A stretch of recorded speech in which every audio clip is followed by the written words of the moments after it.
Jack Roberto update. And during taping ng Task Force Firewall, ang kasama ang cast, busy nga si Jack. Ayun pa si Jack at Kylie Padilla at Tapatan Jack sa si Luis and Orteveros sa Task Force Firewall. Ayan sila sa set. Ayun pa si Don ang set ng Firewall. So ito pa yung picture nila na nag-guest sila sa unang hirit. Ito pa dati Jack. Si Aimee ko photo of his video with him na. Diyan sa Santa Cruzan, may nagtanong kay Jack, nasan daw si Barbie.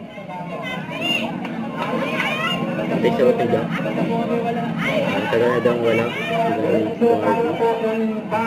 Ayan ang chan nila. Jack. Ayan, umaway pa nga si Jack. Sa Santa Cruzan yun,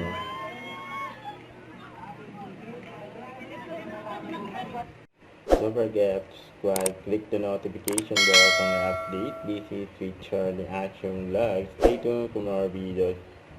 See ya.